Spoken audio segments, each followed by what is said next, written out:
Welcome, everyone, to FMATalk Martial Chronicles.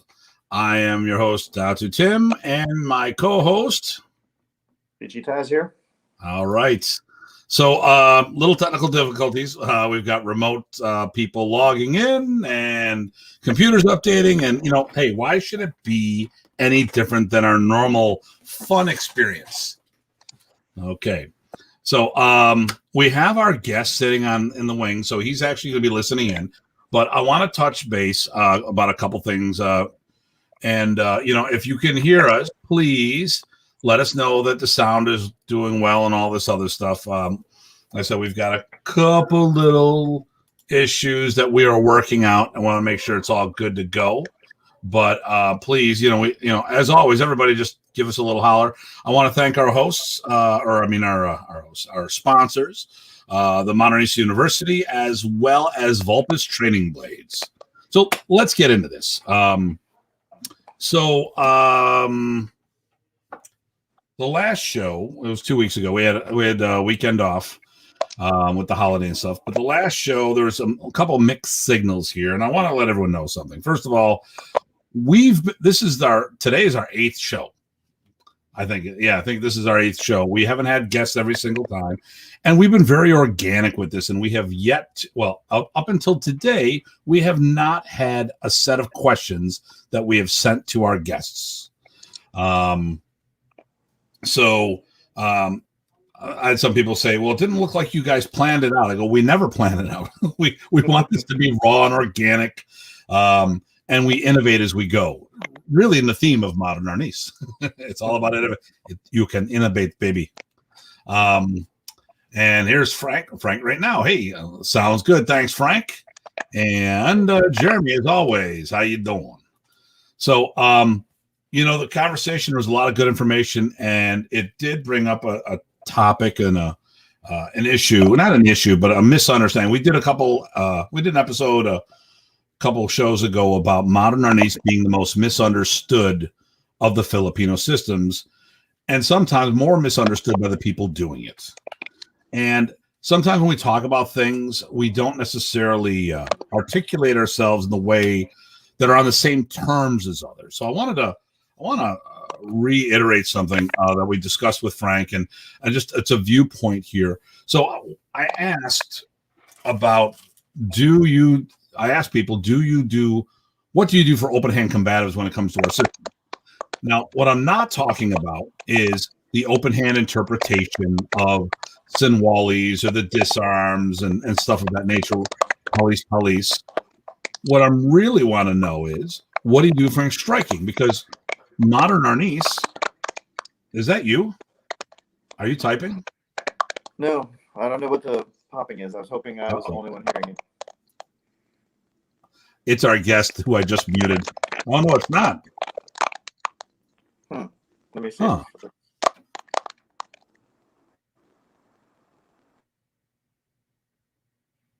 That seems to have gone away. Can you hear me? Yeah, I put my mic on mute, but then I heard the popping when you were speaking. I wonder if the mic's too close. Oh, there's Mr. Jason. Hey. Okay. So, I'm gonna do. I'm gonna put you on mute temporarily and see if that fixes it. Okay, that seems to have fixed it. It's all you.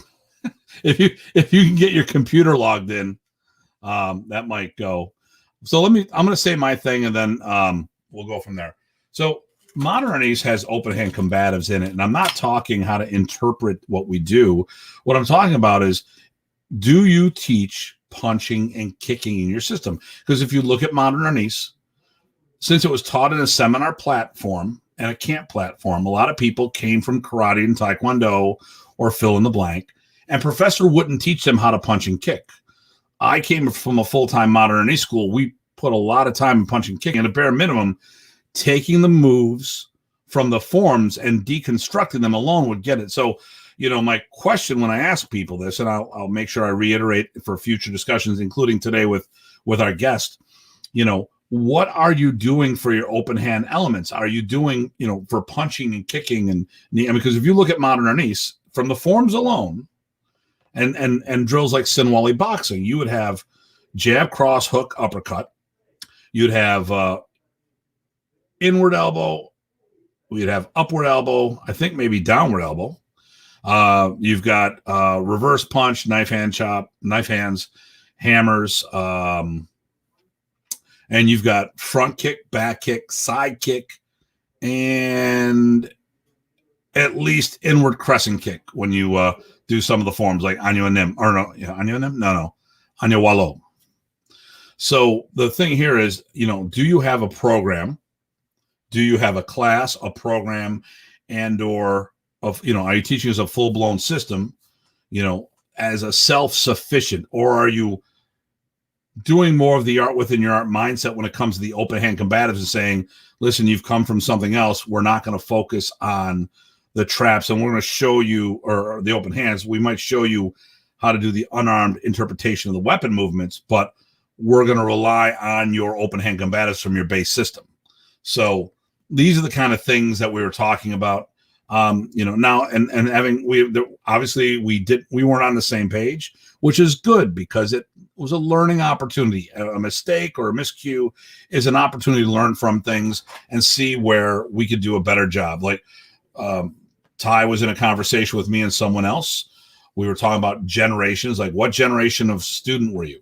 Now, I started underneath John Bryant, who started underneath Don Zangi, but I eventually became a first-generation student with Remy, where I left my initial instructor before he sold the school, and Remy brought me on as a student directly. Now, that's not era, that's the generation, meaning how many parts are you removed from the original source? And a bunch of people started with other people and eventually went first generation with Remy. I mean, Frank's a good example of that. He was a student of Eric Alexander. Eric turned him over to Remy. Same thing with you, Ty. So, all right. So I'm going to pull this on and see if we fixed our mic thing. And that's a negative. Okay. All right. I'm gonna mic you, and then when you got something to say, just come in and unmute and stuff like that. So Ty is he's out west. That's all I'm gonna say. So we don't want the feds to track him down. Actually, they know exactly where he is. But so let's talk about our guest. I met him in 1987, if I'm not correct. I'm pretty sure I'm pretty good with that. 1987, Michigan State University, the first camp for modern Arnis that was done there, became the longest running camp for Professor Presas. It has I don't consider, after all the camps after Professor died, there's a reboot. I don't consider counting that this was the continued camp. It's not. It's a whole new regime of people teaching, and that's just my mindset. But the second longest camp was done by Richard Roy. And Richard Roy, with a whole bunch of people from the Northwest or Northeast, New England area, came to the camp, and our guest was one of those people. I don't know much about, Lorne and I've talked over the years. I don't know much about his journey, which we're going to be asking about today. So let me bring on, let me just do a couple of things here. I'm going to change this to overlay. And then I'm going to bring on our guest, Guru Lorne Therrien. How you doing? Hello, gentlemen. Hey, how we doing? Great.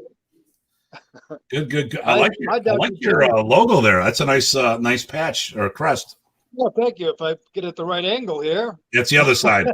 Other side of the shirt. Other side. Oh, all right, there we go. There you go. Nice. So how you doing tonight, sir? Excellent.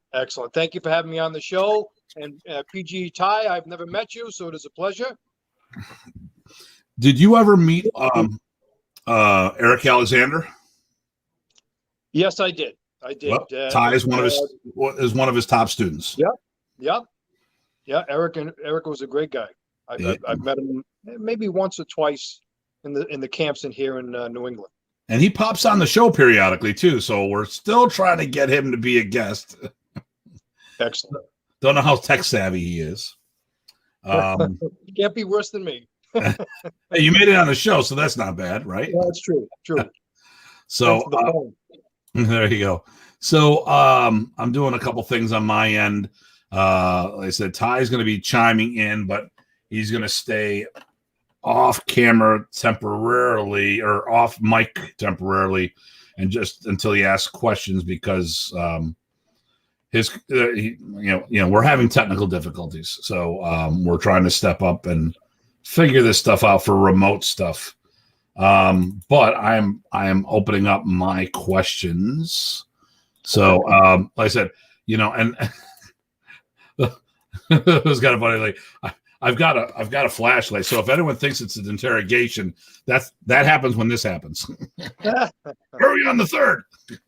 So and I'm direct with my questions. So I'm not trying to it's not an inquisition. I'm just like to know answers. So, and Mr. Wolf said hello. Mr. Just out in Ohio teaching this weekend.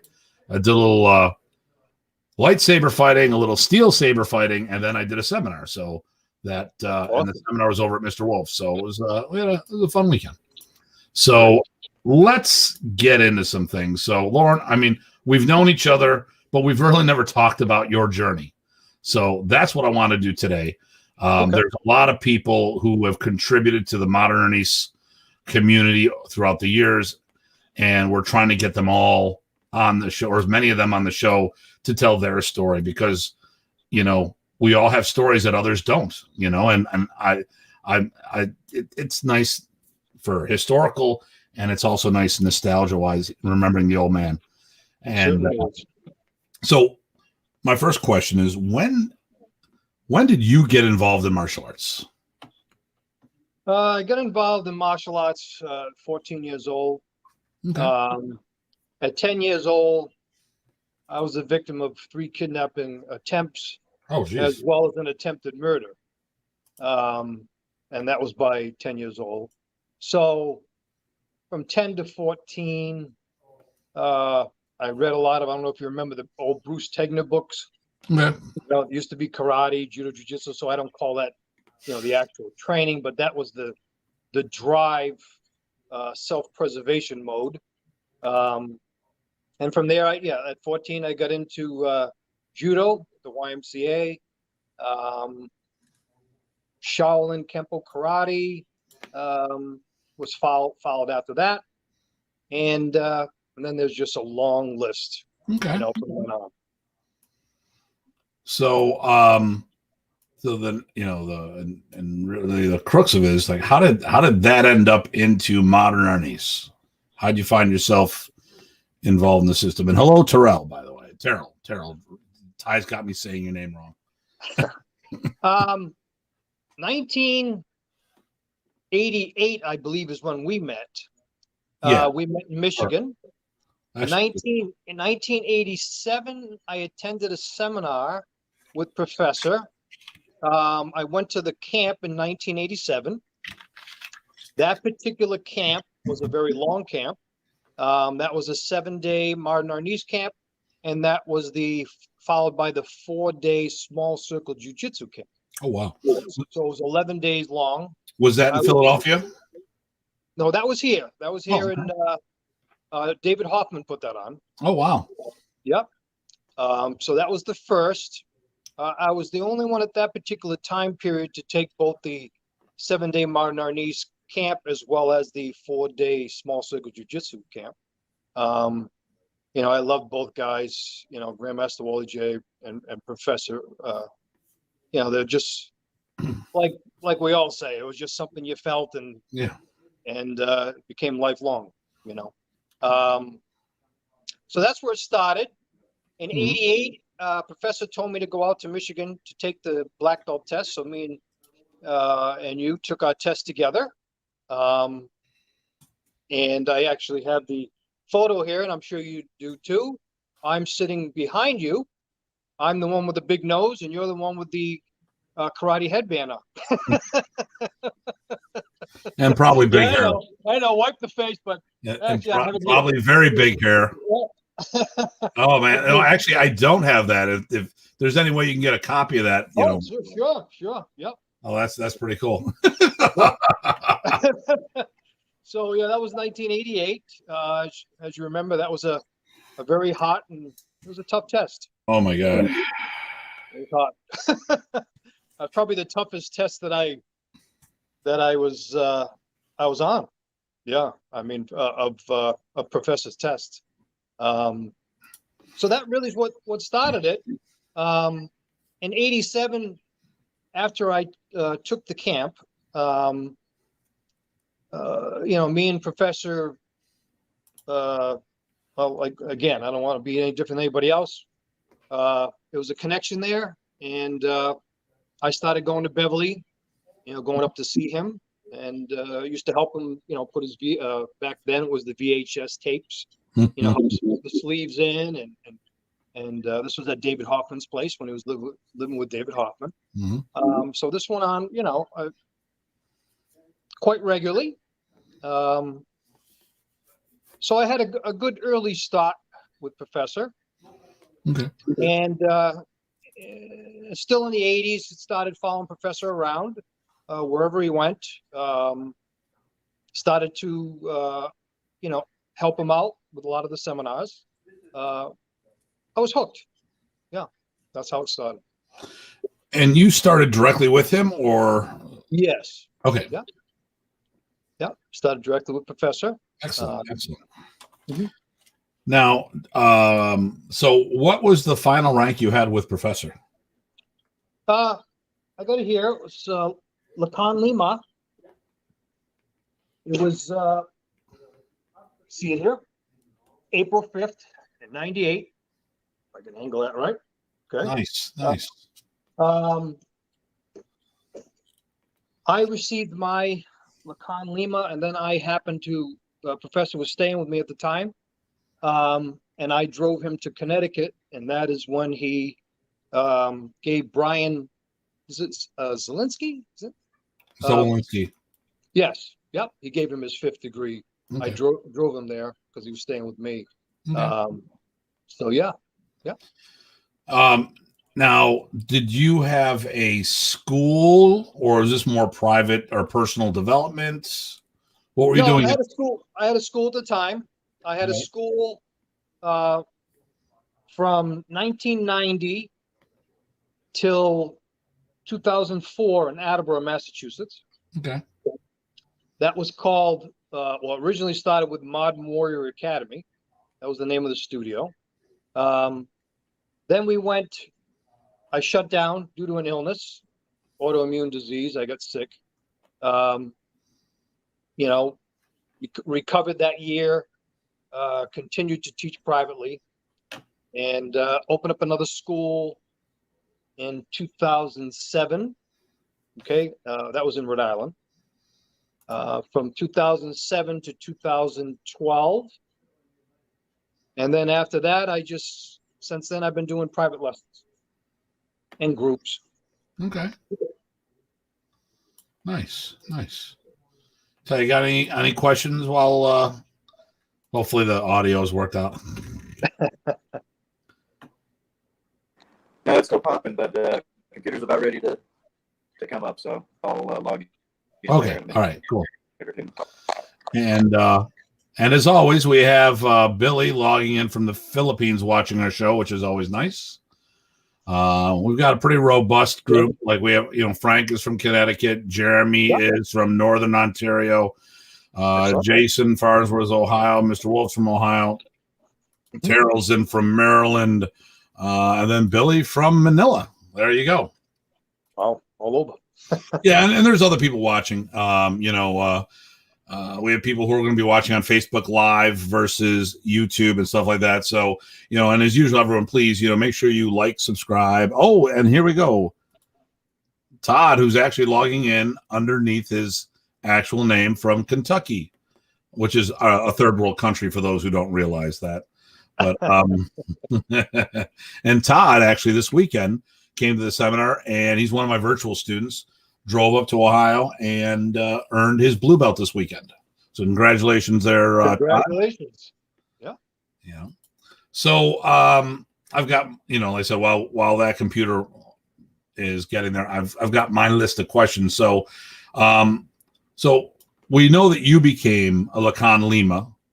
And if I'm not mistaken, you started Lacan before Lacan Isa, correct? Yes, Yes. and in Michigan, I got the Lacan. It Right. was a dated diploma. Right. Yep.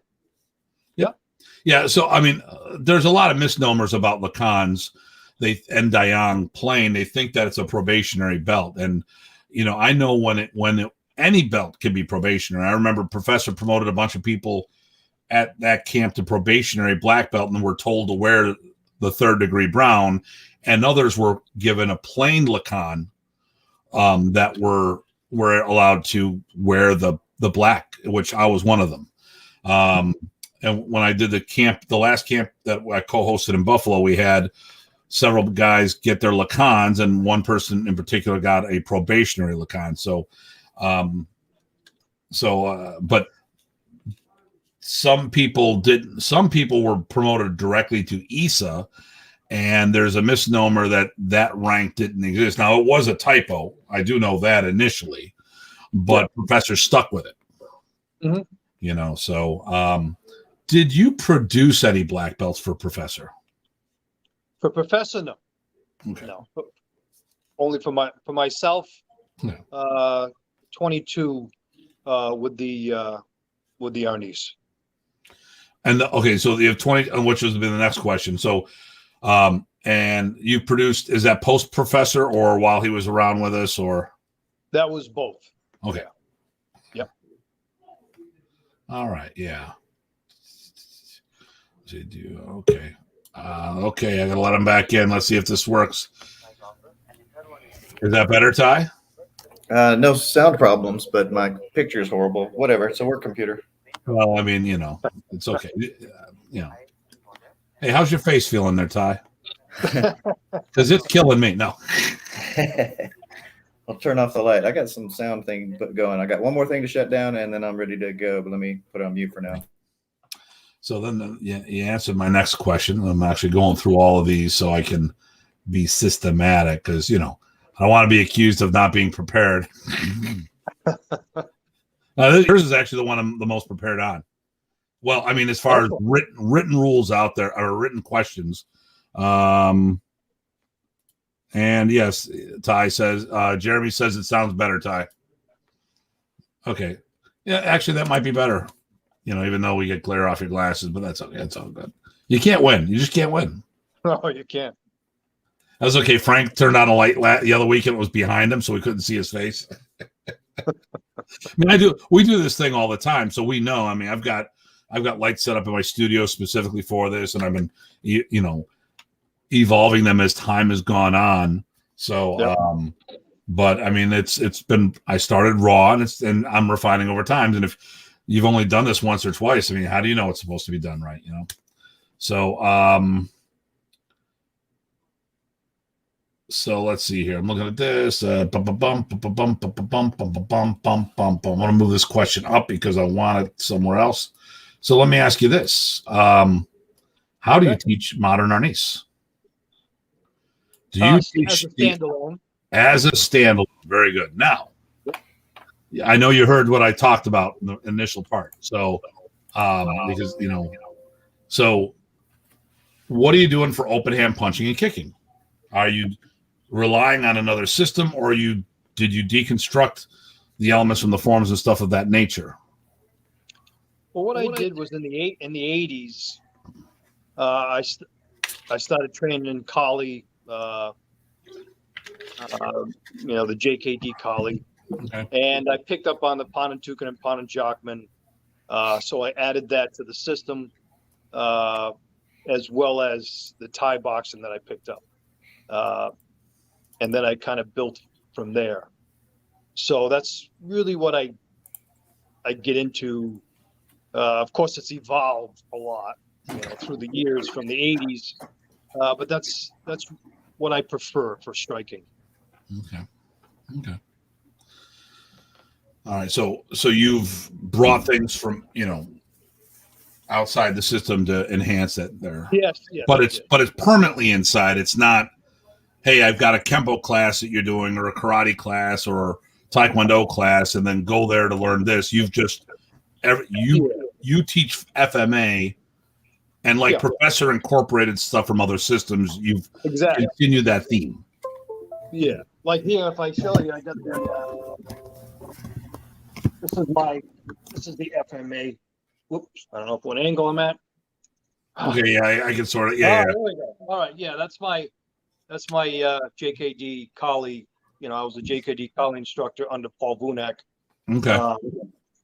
And that's, where my foundation as far as the Kali aspect, Panantukan, Pananjakman, Kali, BJJ, etc. Okay. So that, Professor knew that, approved of it. Just like we're doing, like Professor did, just evolving our art, our expression. And Jeremy says, "Yep, right up my alley." Yeah, Jeremy does a lot of full contact work. Let me see here.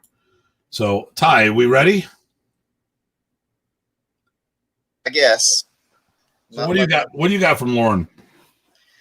Well, actually, I was wanting to know a little bit more about how you two met, actually, because I met Tim in the mid 90s in Texas. But I actually, you're someone I've heard the name, but I didn't know anything. So if you were to run across me, I guess what I would be interested in is how do you make a connection for me so that I can see your journey and then link you to what I may have run across. That's kind of where I'm getting at.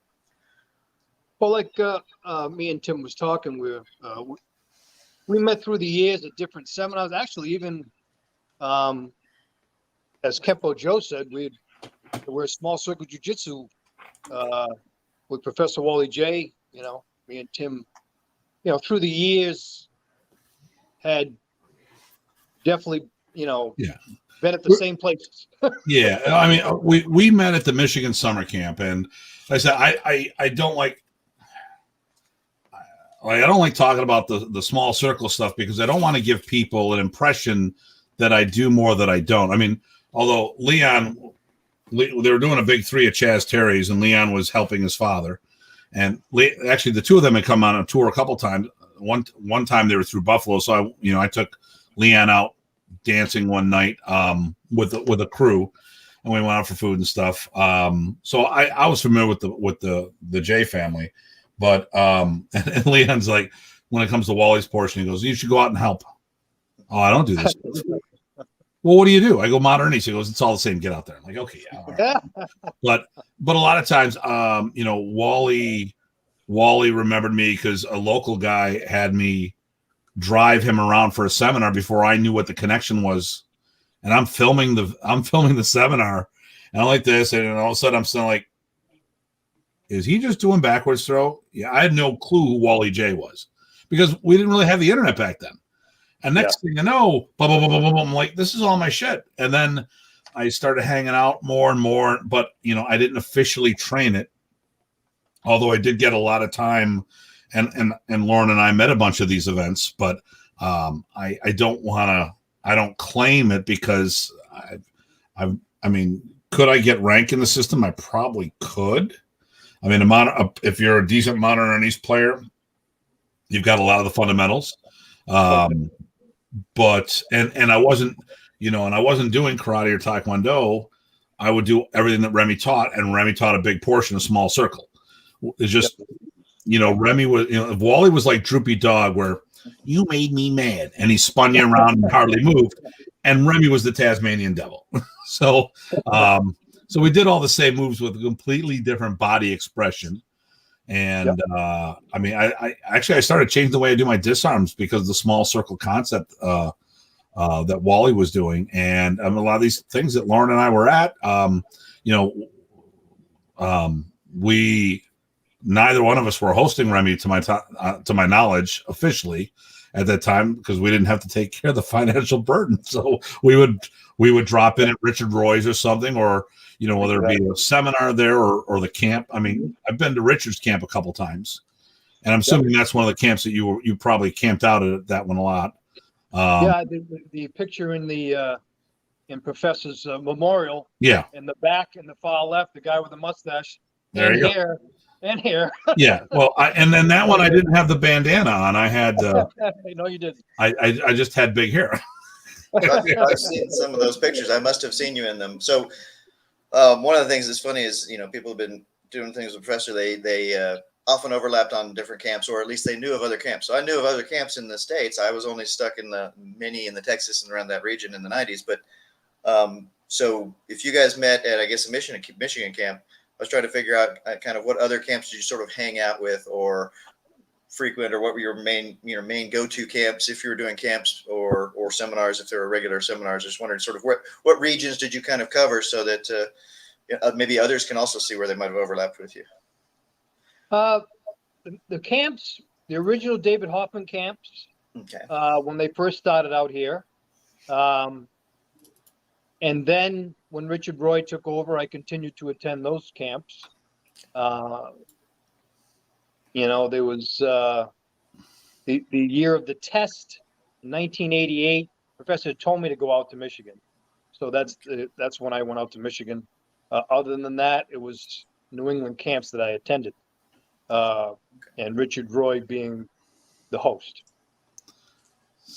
That would be both seminars and camps.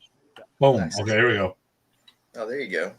So this was a really good camp. I mean, there's a lot of people at this camp. So, obviously Remy, Dennis Tostin, Joe Bridenstine. These are the guys that were instrumental about bringing Remy up to the Northeast. Yep. Janet Alice is there. Eric is over here, our brother from another mother. But he's due. Okay, and then Joe Rebel is saying hello. Thank you, nice. Joe. Hi, Joe. It's been years since I've seen Lorne. Well, I mean, he's been trying to avoid you, but I guess he finally caught up with him. Okay, so here we go. Let's go in here. So this is me. Okay. Who is that guy? Wow. Who's this guy? Is that you, Lorne? Well, right now the screen with the 3 is frozen, so I cannot see his. I mean, I can see his, but everything's frozen. Oh, okay. I'm looking at. I've got the picture with from the camp, and I'm wondering. So if you go to the far, all the way to the back, all the way to the left. The guy with the mustache. I think a no sleeve shirt.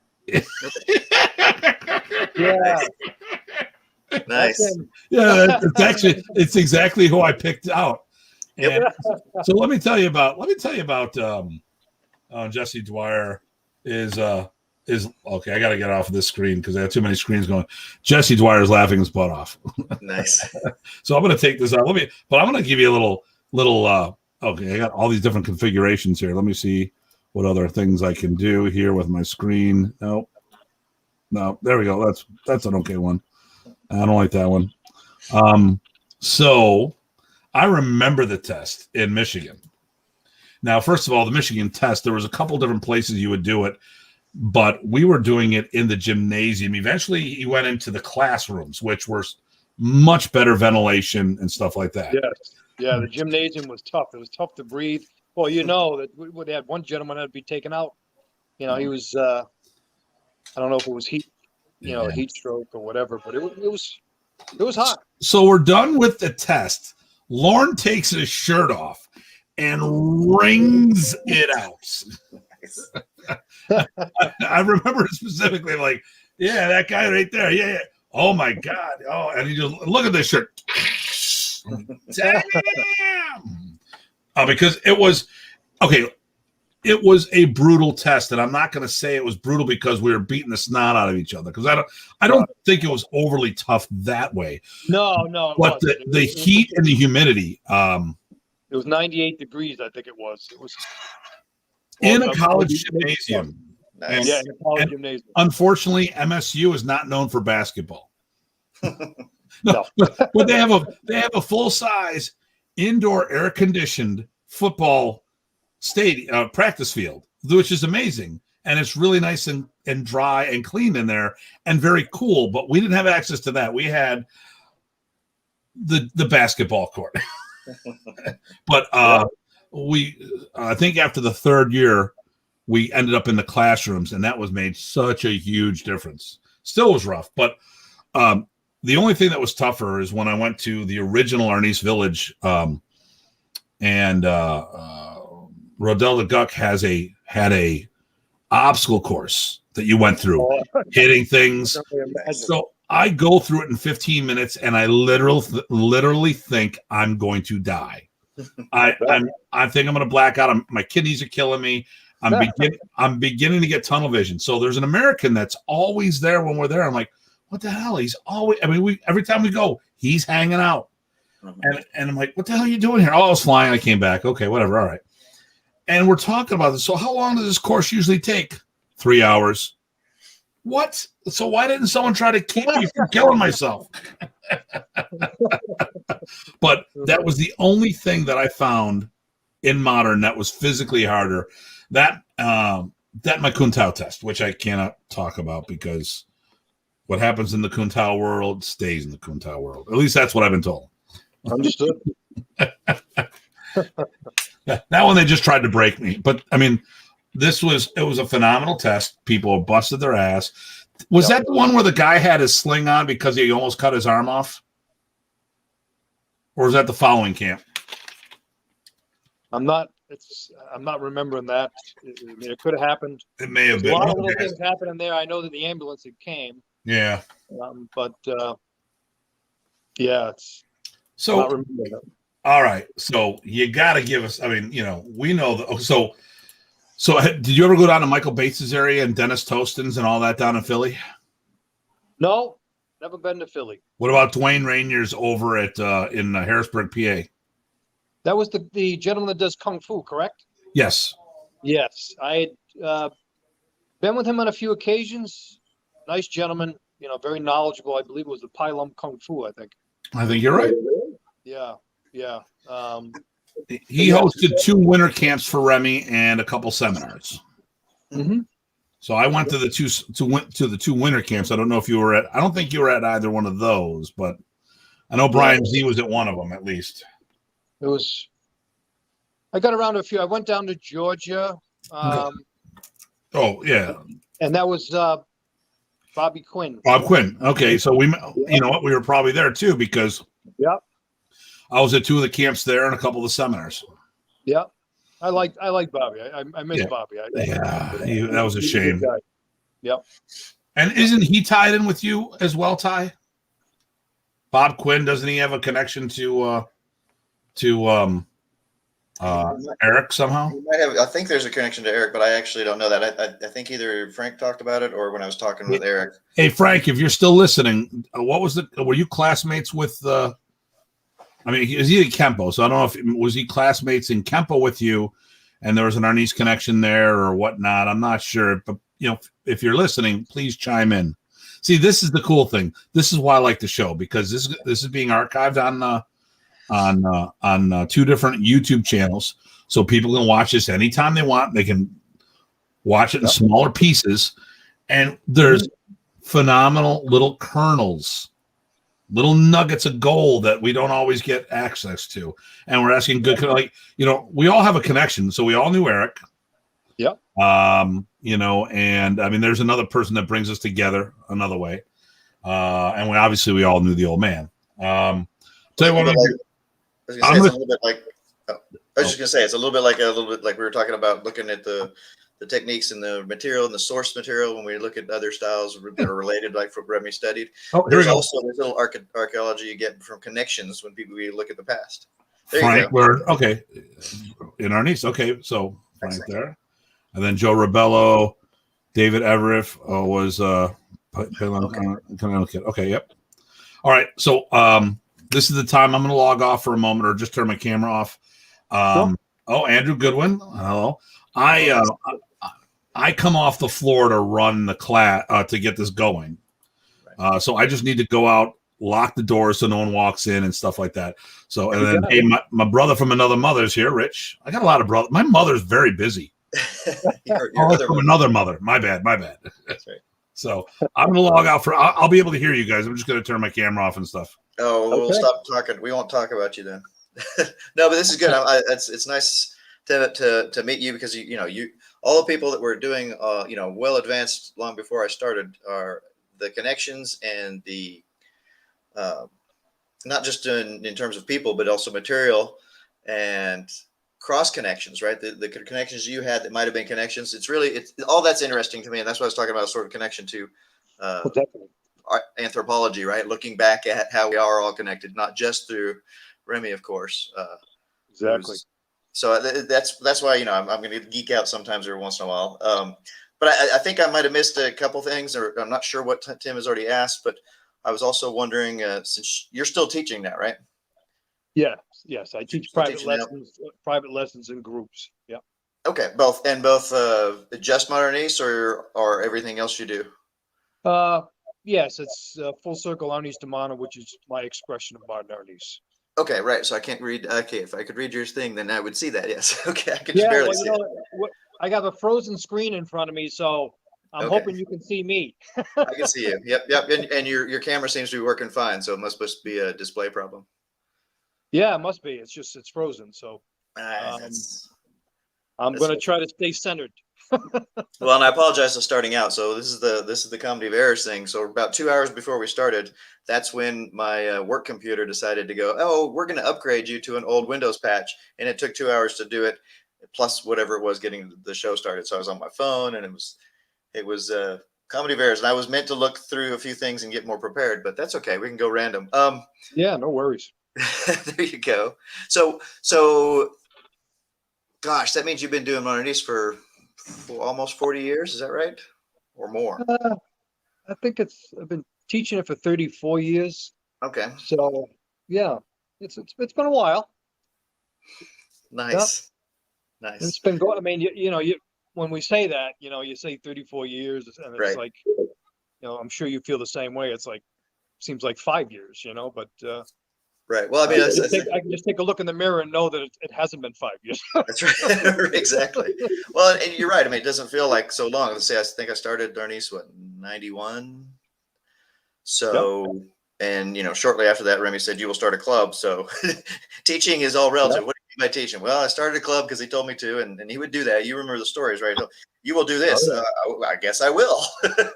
Exactly. You will go to Michigan camp, and you're like, I guess I will. I said no to him one time. That was when I had injured my wrist and I couldn't take a test. And he asked me 2 or 3 times to take a test for Lacan Tatlo.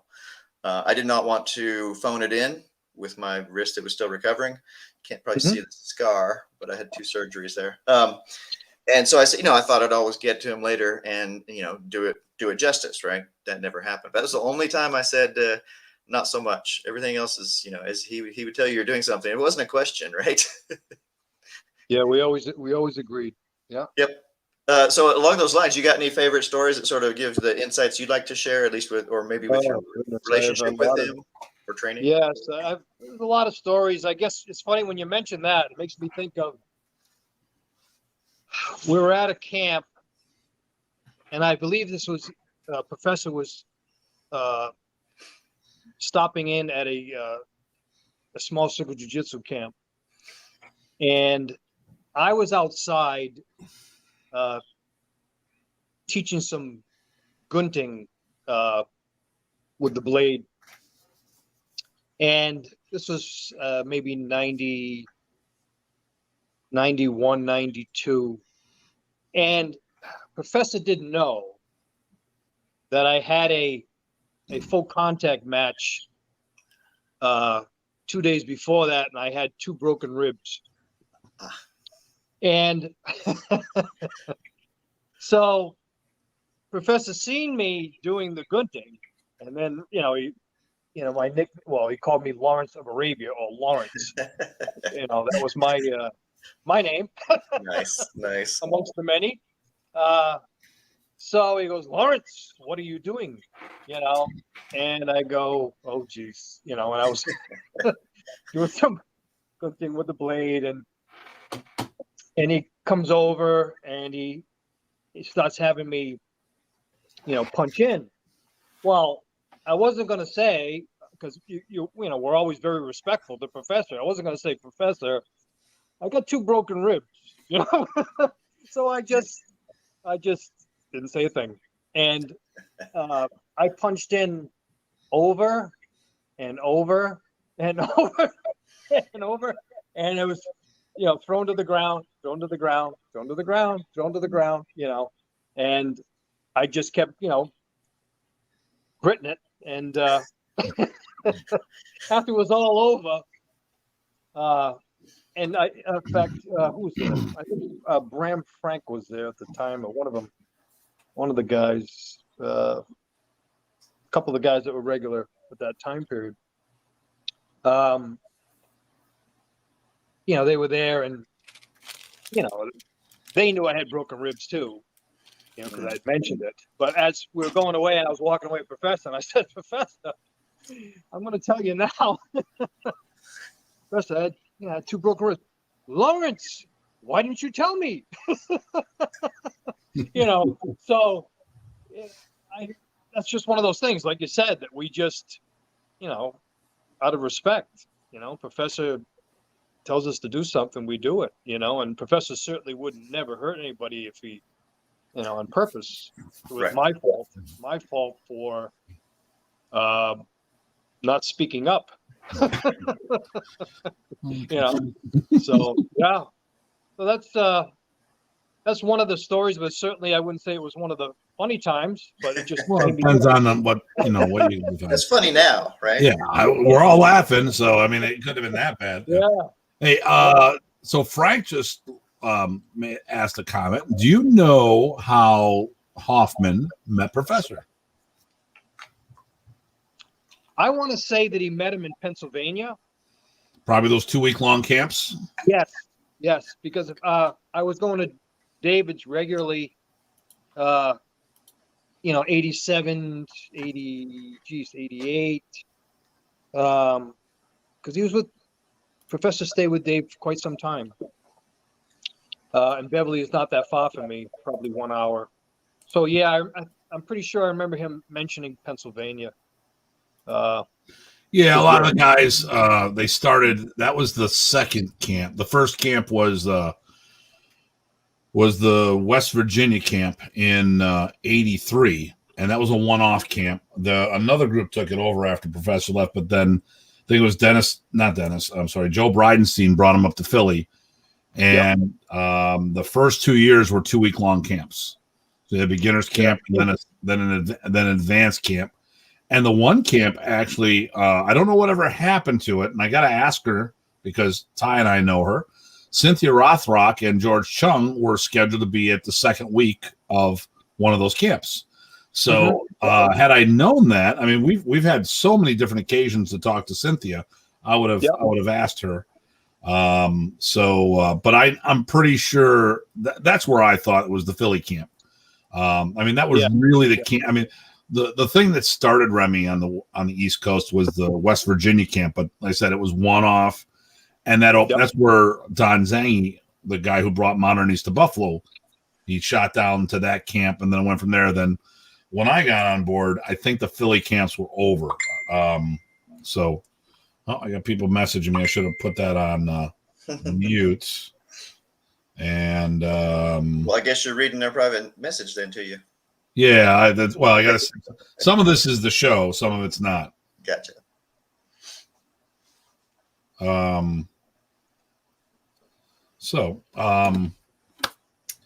me see. So you're still teaching, right? Yes. Yeah. So if someone wants, are you accepting students?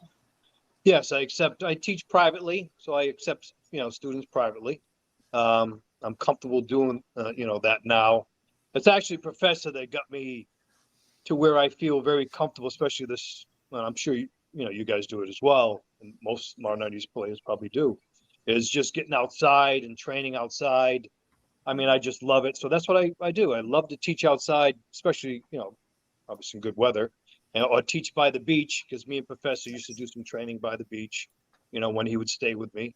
Um, so I just, it's really how I got hooked with that, and I enjoy teaching like that now. I mean, I would love to open up another commercial school, and I might in the future. I was thinking about it, before the pandemic. I've been looking at, different places, this past year and a half, but, it just doesn't look safe yet. That's for me, to try to, invest in another studio. It all depends on what you're trying to do. I mean, Exactly. if you're not going to teach children, then you really got to be touch and go. Yeah, I learned that lesson. I learned that lesson when I was teaching just adults, and I really missed teaching the children. You can't run a club these days without kids. So no, I learned it the hard way. And people like true. That's the thing that people misunderstand with that is like, well, we'll talk about, well, I don't want to teach kids. I go, well, where are you going to get your students from? Right. I mean, because the kids, a good chunk of my adult students started with me when they were kids, and I've got them in. Whereas if you wait, if you wait too long, they're going to be doing something else. And they will. Yep. Life goes on. Yeah. So, how do you feel that Remy ended up in the New England area? Or is that through David Hoffman already? Yeah. In the early years, it was he was with David Hoffman. There was a few times through the years that he wanted to stay with me and live with me. It just didn't work out. I mean, as far as for me, I definitely would have done it, but being married at the time, and another time, my girlfriend at the time didn't approve of it. Yeah, Professor spent a lot of time out here, did you interact with Wendy Dragonfire? Wendy Dragonfire? Is that the woman from Canada? No. No, she was actually in the New England area. I don't know if she ran. Janet Alfs, right? What's the name again? Janet Alfs. Yes. Okay. I think that she was Janet's teacher. I know there's a connection there with that club one way or another. Janet or Wendy was the one. She's living in the Netherlands right now. Okay. So I actually reached out during our last show. I sent her an invitation to be on our show. Hopefully she accepts, because I'd love to hear her perspective on things, because she moved out of the States relatively early in my modern Arnis career. So I think she was one of the instrumental people up in the New England area that kept things going. Yep. But so you didn't have any interaction with her. So was she tall? That's Janet Alfs. Yes. I know who she is. Yeah. Yeah, but Wendy, I think, had the club and turned it over to Janet. And I could be completely talking out my ass here. I'm actually bringing up her website right now. Drawing on ninth form of Shuri Karate, 3rd degree black belt in modern Arnis. She was Gabrielle's teacher, or one that got Gabrielle involved with things in Germany.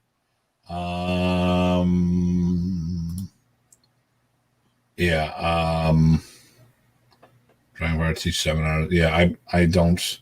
There's where I'm looking. There's not much information listed. I know she was on lockdown with COVID. So, I remember in the early years she was regular. I remember in the early years. Yeah, I think she taught during Dieter's virtual memorial event for Remy. I'm hoping that she joins us. Oh, here we go. What else do we have here? East Longmeadow, Mass. Who's that? What's that? That's Is Kara that from the Martial Arts Symposium. Oh, I know. Is that? I know that's Oh. Kara, but is she talking about Kara? Are you talking about where Wendy was, or are you talking about that you're saying hello from there? More words. More better. We need But words. yes, hi, Kara. Janet School. Janet School. Yeah, Janet School is in Mass. Yeah. So I think, because what came on the show last week, or the last one we did, is they talked about like Frank Schakowsky was talking about Arnis in the area, and it was brought up, like Brian Z has talked about how Lowry went to a seminar instead of a tournament, and that seminar was Remy Presas. Well, it turns out that evidently Wendy Dragonfire was hosting said seminar. Okay. So the question is, so Wendy predates Seafood Lowry. So I'm trying to find a farther back connection now. Does David predate Lowry, or did they all come in around the same time? I would say Dave would be about the same. So, and we'd love to have people on the show. If someone wants to make a comment, they can. I've had some people say, hey, if you want this information, give us a call. We'll talk. No, we don't want to talk. We want you on the show.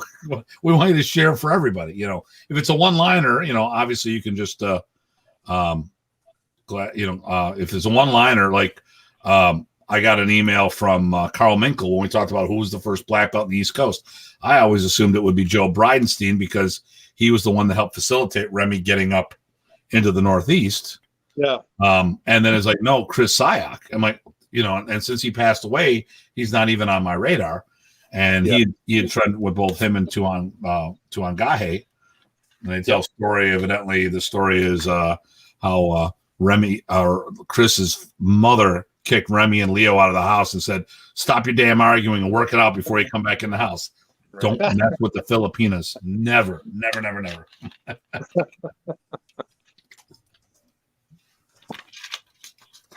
So,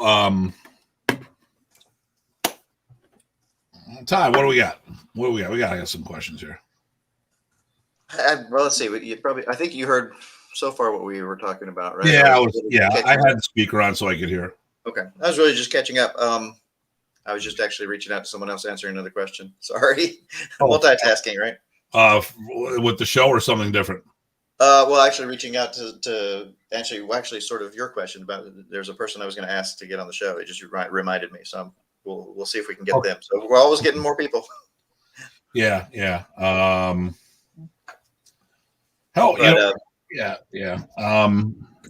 actually, someone just reached out to me last week or the week before about telling me that they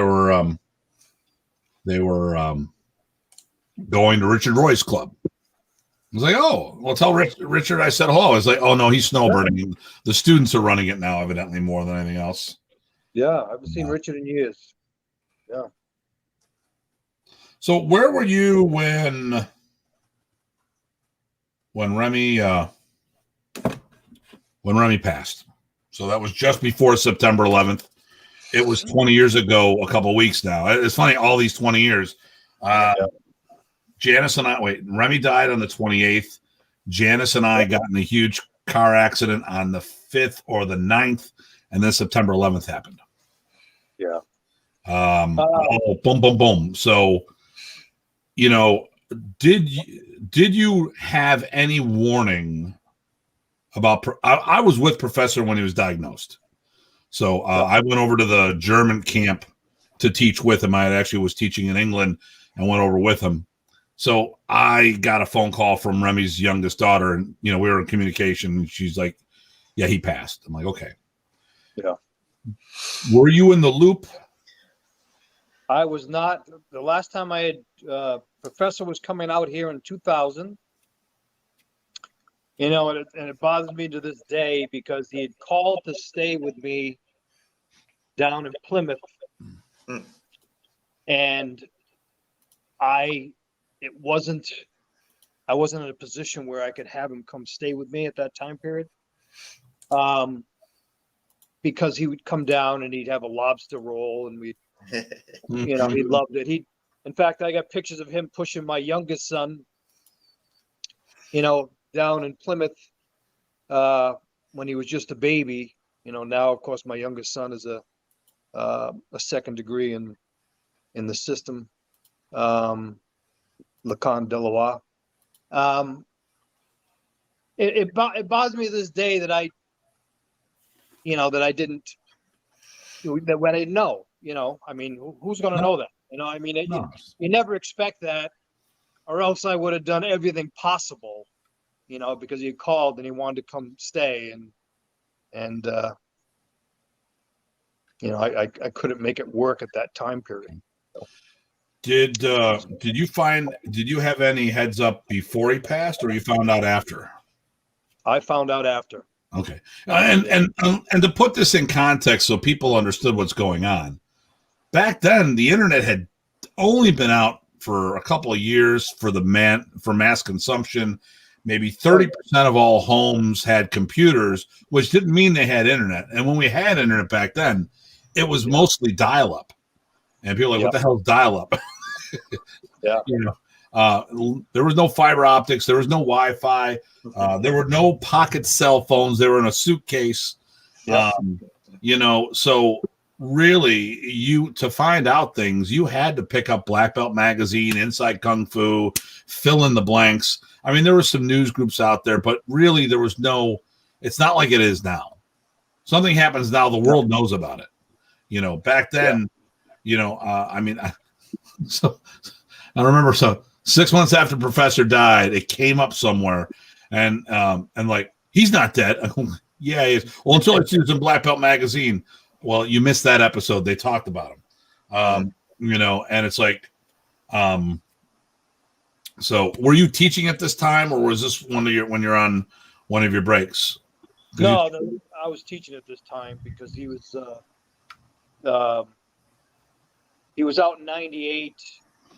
Did a seminar here in 98, 99.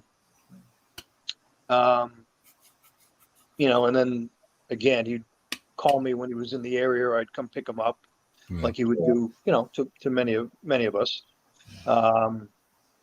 So, yeah, I was teaching. This is all. It hit me like a ton of bricks. Yeah, you know, it hit me hard. And you didn't know that he was ill whatsoever, did you? No, I didn't know. There was no. I mean, how could you tell? I mean, there was no sign. Well, no, I mean, so he was diagnosed in October of 2000. In 2000, yeah. Yep. And they called me probably sometime it was during the summer months, so he could be down by the beach. So, you know, probably around June. Yeah, before that happened, right. Yeah. So, but during that time, you had not found out. No, during that time period, I did not find out, you know, anything. Okay. All right, Jason. Hey, we'll talk to you later. Send me that intel that I asked for, by the way. And you and your guys did good at the seminar. I just, you know, so a lot of lack of communication back then, and part of it is because we didn't have the means like we have today. Yep, you're right. Well, Professor was Central Connecticut area. Okay. When was Professor in Central Connecticut area, gentlemen? I lived outside of Hartford from 67 to 82. In 82, I moved to Delaware. I believe he started doing seminars with the claps around then. So, okay. So you're welcome. So I don't know when he did a seminar up there. I know camps. That I can tell you. The first camp was 83. That was Philly. Then he moved up to Philadelphia. Then he moved up to, that was 83. That was West Virginia. In 84, he moved up to Philadelphia. So Wendy hosted a seminar, but I don't know when something like I also heard the Michigan group had access to Remy in the 70s, but it wasn't a lot. And I don't want to take it down because at the time in the 70s, he was still living in the Bay Area. So it's not like he was doing a lot out here yet. For a while, I mean, it was Michigan, Buffalo, Philly, Michigan, Buffalo, Philly, Michigan, Buffalo, Philly, or he was within a 2-hour radius of Philly, because you can in 2 hours or in an hour, I think you can get down to where Carl Minkle was. Another hour north, you can go to Lanza's. I remember going to visit Michael Bates. We hopped in a car, went to Maryland on Saturday, went to Jersey on Sunday, and got 2 seminars with Professor. Yep. So he was constantly in these areas. But and now I've got a torrential downpour coming, so there's a lot of background noise. But but I don't know the seminars outside of those regions. So there's a lot of questions I have for Philadelphia. Frank says he brought Remy in from 92 to 2000 to Connecticut. That would have been about the time that Eric had left. Yep. Yeah. I mean, we know he did the Madison Square Garden demo with Roland Dantes. That was the 70s. Yep. But I just don't know, there's a lot of questions I have. That's just why I want to have more people on the show. Oh yeah, definitely. That's before my time. Yeah. Well, all these stories, they make a nice patchwork. People's experiences. One exposes everybody's experience and their sharing and how they grew and what their part, right, of their expression or their continuation of the larger arc. At the same time as like I said earlier, all the connections. So I think for me, that's why I enjoy these talks, to make all of that more visible. No matter what's written down, no one has all the information. I keep going with the same thing. When it comes to training, I don't know if anyone has spent more time with Professor than me. Mm-hmm. And every time I saw him, I learned something new, which makes me wonder how much I missed. Yeah. And definitely the stories that you're sharing with me. I mean, I wasn't there when he punched you in the broken ribs. No, it threw me down. I would have been the guy. You were on the ground and go, "Hey, how's that feel, Lorne? You okay? Yeah. Here, what does it hurt when I do this?" And the great thing about it is when he went in, he did a gunting technique. When he was teaching the group, he did a gunting technique, and it was like I mean, Professor, knew these things like we all know. He knew these things. We've experienced it. You may not have seen it in the seminar or even in the camps, but he still had the knowledge of these things. Well, okay, let's really put it down there. There's 2 things that just come off the top of my head that I think gunting. A lot of people didn't learn what Professor taught on 2 tiers. He taught one verbally and the other visually.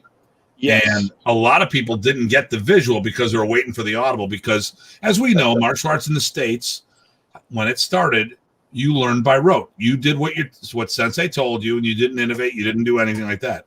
But Let's think about this. Ty, give me 2 examples that guntings are in modern Arnis. The flow drill. The Cruzada flow drill. Right. Cruzada flow drill, yeah. Which I throw the word Cruzada on there because I just, if you just say we use the word flow way too much. Right. Well, flow. And where's another one? The thing that you and I are always about why other groups are not doing them. Which one of those is that? The forms. Anya Dello. Certainly, yeah. Sure. Anya Dello. Pop. Yep. If you look, it's funny because I had someone tell me, well, you're not even doing the modern Arnis anymore. What do you mean? Well, you're doing guntings, you're doing this destruction, that destruction. I go, okay, let's think about this. Anya Dello, Cruzada, gunting. There we go. Frank came in. Frank was a little late on the draw there, so he said the same thing. Anya Dello. Yep. Then you look at, if you look at some of the advanced trapping I do, like the Perry Punch. There's Anya Tatla, which is not necessarily from where it comes, but an example of our Sinwali boxing. When you do on your pop, 1, 2, 3, and then there's that elbow sandwich. There's a limb destruction right there. And if people learn, if you watch Professor, if all you did was worry about the words that came out of his mouth, you wouldn't get half the shit right anyways because you didn't understand them. Exactly. How many times would people say, you must do the chicken hands, and people are looking for chickens? There's checking hands. Oh, Tim, that makes a lot more sense. Yeah. Someone sit there and they go, why is Heaven 6 called Heaven 6? Because all 6 strikes are pointing towards the heavens. And that's why you're the Datu. I'm like, oh my God. I'm like, come on, Harold, you didn't know that? Come on. It's like heaven and earth. Heaven and earth. Well, why does Remy do it this way? Because he's teaching in English, because we're Americans. Exactly. It's not that he doesn't want to use Filipino terms, but like when I do my Balintawak, I asked my teacher, what language are we going to use? Well, when I was in Cebu, I taught in Cebuano. Okay. So we're in the States, and we speak English here. So I'm like, okay.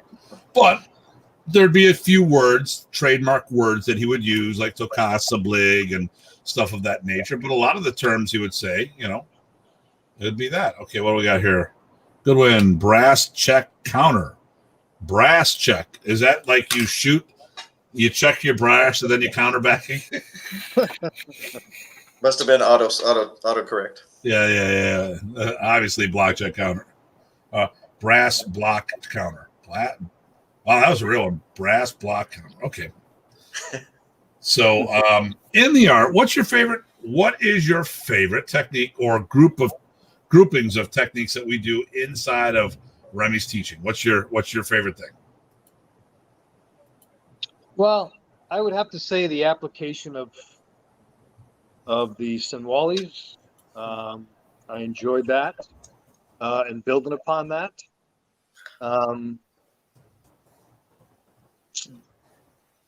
I love the way Professor, the way he would do his joint locks, the way he'd be able to put them all together, the way, just how he just blended it. I mean, I love it all. It's everything Professor did just it didn't just improve my, my Arnis or my Kali, his Screamer, etc. It improved, and I'm sure as the Kempo practitioners that are listening, it improved my Kempo, it improved all the arts that I practice. So I love it all. I can't really, it'd probably be easier to say, it would probably be easier for me to say what did I least like?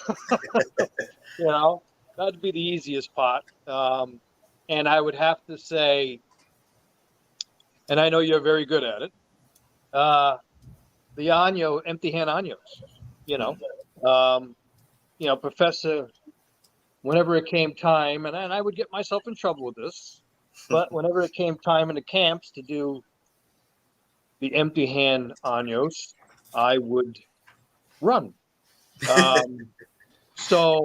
And Professor, he would go, he'd call me Lawrence, or he'd go, Lawrence, and he'd give me a nod, or he'd give me, movement of the head, because he, I didn't want to do this. I wasn't being disrespectful to Professor. I didn't enjoy doing the empty hand Anyos because of my Shotokan karate background, etc. And I had 121 forms, at that time period. I get that. Although I do tell you this, a good friend of mine, Bill Birch, he was a Dillman guy. He actually talked to Remy the one time. He goes, Remy, George has got me doing all these katas. Do I have to do the katas? He goes, just a stick. So if you would have had that conversation, he probably would have just given you a pass on that. Yep. I don't. I do the forms because that's where I started. Modern. I didn't have karate or taekwondo. So, and then for a while, I got away from doing the forms because as I got into my Kuntao and Sikaran, I went in another direction. Because, quite frankly, I knew the forms as well as I needed to know them. What I need to do is deconstruct movement, and I went to other systems to do other things and other challenges. I came back, and I think my forms are better than they've ever been. And I'm moving slightly different. I also look at the material differently. So, I mean, I get it. I mean, you know, if you come from a kata-driven system, so this is why I asked about, you know, what do you do for your open hand combatives? Because Remy taught everything. I mean, I've been in seminars. I was fortunate because he would do seminars in Buffalo where we never picked up a stick. Yep. You know, and so I got to see all aspects. And you know, a lot of people say, "Oh, there's no open hands in modern East." I go, "No, Remy didn't teach you that." Well, exactly my point. I go, Do you think the art is only what he taught you? Remember, in the seminar platform, this is one of the things that people need to understand. If you learned in the seminar platform, most likely you didn't get the whole system. And saying, well, what are you saying, Tim? I said right there, I started in a full-time school. I actually had people say that the art was only what he was teaching at the moment, which meant if he hadn't done trapping hands by itself in a while, does that mean the material's gone? No. When was the last time any of us saw him teach a form? The forms were there. If for some reason he didn't do Sinwalis for a while, does that mean the Sinwalis have disappeared? This is like a band. If anyone knows anything about music, when a band has a bunch of albums, they don't, when they went out with their first album, they'd play every song off the album. But as you get more music, the set can only be so long, and they start taking songs out. It doesn't mean it's not part of their repertoire.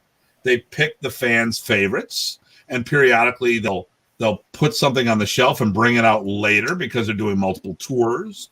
And I mean, one of my bands that I used to love listening to was Rush. I loved Rush, but been to 5 concerts and it's almost the same concert every time. I can almost tell time. There was a band in Buffalo we would go out Tuesday nights was ladies' night, went out dancing, and Little Trolls would always play. I knew when it was time for me to leave based on what songs they were playing in their set. Because I always had to open up in the morning. It was like, all right, 2 o'clock's late enough. I got to be at work at 8. So, I can get a couple hours sleep, shower, whatever. But, it was up to us to maintain the knowledge. I mean, Exactly. hey, what are you going to do? You say, well, yeah, and that's another one. Teach to the knowledge base of the audience was the other thing. Some people didn't need certain things. Some people couldn't have to, Remy didn't teach punching and kicking to people who already had it. It doesn't mean the art didn't have it. I've had Remy light me up left and right with punches and kicks. I was going to say, sometimes I think what he did is, and I was going to ask Lorne this, you mentioned that, the forms are probably not your most favorite thing. I run across a few people like that, and I used to be a forms guy. Now I like it for a different reason, which is Remy used to have us, at least in some locations, really run through the applications of the form. So that's when now you get to play with them and come up with all the different ways to connect them to the things he was already showing you. And I think that's where I enjoyed him. I was wondering if you got to see that and how you felt about that. Yes, we started to get a lot into the application of the bunkai of the anyos, or what we'd call bunkai in the Japanese systems. Yeah, we got into a lot of the application, and don't get me wrong. I mean, I say my least. It certainly doesn't mean I don't see the value. Sure. And there's definitely value there, and that's the great thing about the way the professor taught these empty hand anyos, is that you had application. I went through many years of doing, many forms where my teachers never even touched on applications. Yep, exactly. That's why I made the point. Yep. Yeah. Well, I had a seminar. The first time I brought him in all by myself. Yep. I had him in my church.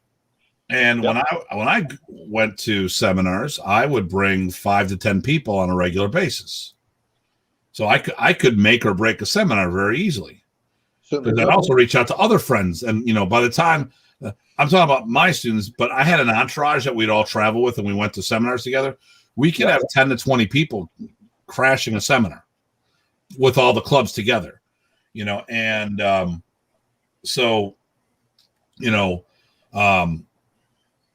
when we came and did the Buffalo one, I had over 100 people attend for a one-day seminar, which is probably one of the biggest seminars featuring him by himself. Well, unfortunately, the auditorium in my church was rated for 300 people sitting. We weren't able to do any stick work. We did all jiu-jitsu, all the Dumag. And I had one group from Canada come down, the guy's an Aikido jiu-jitsu guy, and I go, hey, listen, I'm planning on changing the venue for next year's event, a larger venue.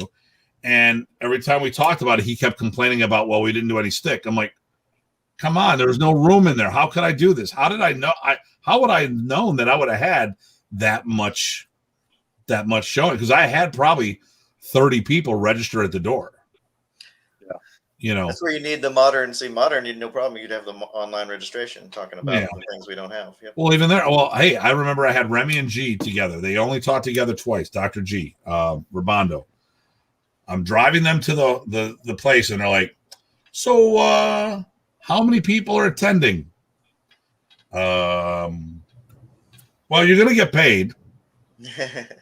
I go, I got 12 people pre-registered. I had an additional 70 pay at the door. Wow.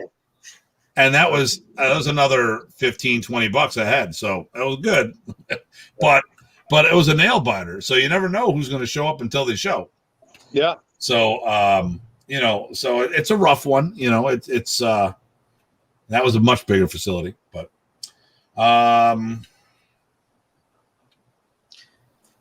I got one real fast. So you said you're still teaching. You're teaching privates and groups that are arranged specifically. I think you said. Do you get out and maybe do you get out around to see maybe other events, or are you willing to do that? I'm just wondering if somebody can see you sort of out on the road at anything. I was doing seminars in the early years. Okay. A professor, like to most of us, gave me a lot of opportunities. Professor wanted me to do seminars and get on the road, in the early 90s, which I did I was, part of, I was also a private student of Professor Nick Serio at the same time through the years until his passing. So, I would teach seminars for the Kempo organization of Nick Serio's Kempo in the early 90s and in the area. But Professor gave me a lot of opportunities to, push. He really wanted to push me to do more seminars. And, it is my fault that I did not jump on a lot of the opportunities that I was given. A lot of opportunities to travel with him, go to Australia and go to these different countries. Nice. Professor offered, it was me that, would deny, whether it was, I couldn't do it at the time, raising children, finances, etc., or whatever it may have been. And sometimes just, I'm not fond of planes. I get you. So maybe there's a little more truth on that one. So I plan on doing that more now. I'm 60 years old now, so I got to get moving. So I'm going to start doing more seminars, getting out more. A lot of opportunities are starting to come again. Well, next May is. Oh, I'm going to be there. Okay, all right. And for those who don't know what I'm talking about, next May we're doing the 65th anniversary of Modern Arnis here in Buffalo. We'll be hosting an event, and so we're trying to get all the seasoned veterans. Oh. There you go. Experienced. Yep. All the above. So how does one get a hold of you if they want to train? Well, in today's day and age, so you got to do is look online. You can find any of us. You got a website? Yeah, it's just my dial 401-359-2561, and just give me a ring. Or you can give me Gmail, Lorne Therrien 11 at gmail.com. Because there's 11 of them, or he was born in 11. The 11th century. Just a random number. And also if anyone needs it, I have contact information. I can forward information if need be, but definitely reach out. Do you have a website? I don't at the moment. Okay. I do have a YouTube channel that's going to be coming out soon, probably next week. Oh, good. Make sure that when you put the about, you have contact information there. And if you need any help with that, let us know. We can help you with that. And feel free to share this on that page as well. I will. For content. So there's this whole synergy. When it comes time to do that, if you have some questions about how to optimize the channel a little better, let me know. I'll help you out, brother. I will do that. Thank you. Yeah. Ty, any no contact questions. Although since we're doing the how to contact, are you on any social media, on any Facebooks or anything like that? I have stayed hidden. Smart. For many Some of us years, depend on. Some of us depend on that way too much. No, that's good. Okay, but yeah, I think Tim, you're gonna, when you put this video up, I'll have the contact information. So this will be up on the two channels immediately. Once it's done propagating and they give me the opportunity to edit, I'll make sure we'll put your phone number and email, or just email me what you want.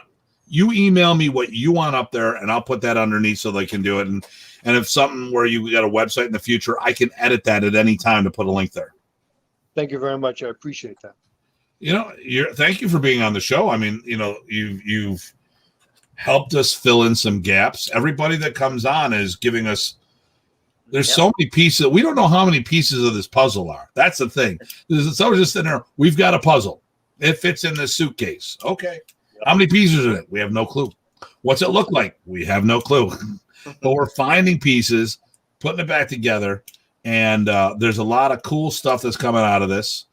And we're getting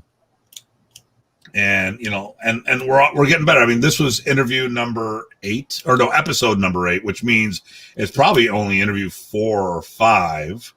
And because of Frank's. We were a little miscommunication last time. I've got a list, and on this one, I started putting more things in the list. So that means when I would probably have Frank on with better questions in the future. That's right. We got to do over. But or maybe this one, since I horked it up with my computer. Well, and one of the things I'm looking to do is maybe do. We can do. Listen, I can have up to 10 people on this. Wow. Yeah, and we can do a whole bunch of cool things with this, and there's nothing wrong with saying a technique thing. You know what? I wouldn't want to put the video on the platform, right. But if you have a YouTube channel, I can link with audio, and then I don't think it messes with our bandwidth. We've experimented with some stuff, and it didn't quite work out the way we wanted. And I don't know if that was on my end. Who knows where the debacle was, but I find if I use YouTube and Vimeo videos, it works out better. All right, here we go. Thank you, gentlemen. I look forward to possibility of seeing PG Ty this weekend in Delaware. Are you going to be in Delaware this weekend, Ty? If I survive all this travel, yeah, I'm going to go head out to Chad's, and then we're going to catch the Hawk thing. Okay, there we go. I'll catch the end of it. They'll have done the first day. Do you have anything coming up, Lorne? Yeah. No, I don't. Not at the immediate future, no. Well, definitely, if we are doing something, when and where the show is, because this is how we can reconnect it. Well, we've talked off and on, but the show, you made some comments. Feel free to just, hey, I got an event coming up, and we can always talk about it on the show. And what I want to do is we're gonna sign off. Lorne, stay on because I wanna do a post thing, our post show.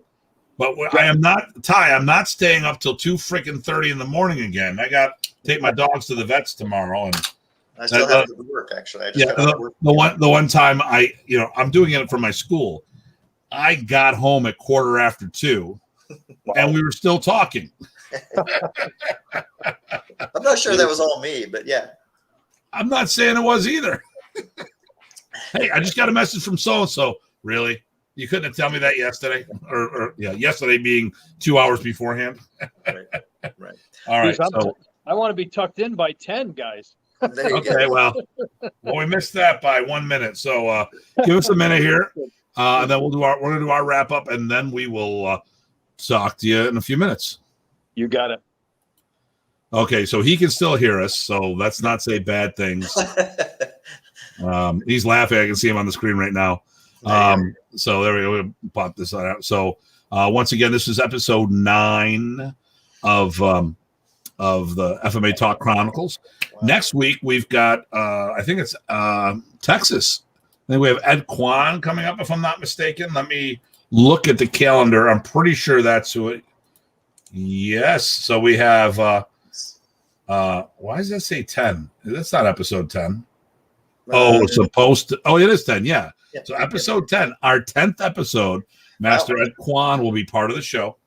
I'm not sure if he's listening in at the moment or not, but we'll have him on. He's going to talk about his experience. Texas is a huge state. For people who don't know, you could drive for 10 hours and still be in Texas. So there's whole different regions. He is down in the Houston area. I don't think he was I'm pretty sure he was a second-gen student, a professor, not a first, but he was definitely an integral part of Texas for a while, worked with one of the instructors, which we'll talk more about later. And thank you, Mr. Wolf, for the thumbs up. As always, please feel free to share this video anywhere you feel appropriate. Like, subscribe, go to YouTube, make sure you hit some buttons, make a couple comments, say, hey, you guys did good, or hey, you're a pair of clowns, whatever, hey, Ty needs better lighting. Actually, I think I need better lighting at the moment. I got to play with my lighting. I always go like this and boom, get rid of all the lighting. Oh, there you go. Well, but that's that. Let's see what other thing major coming up.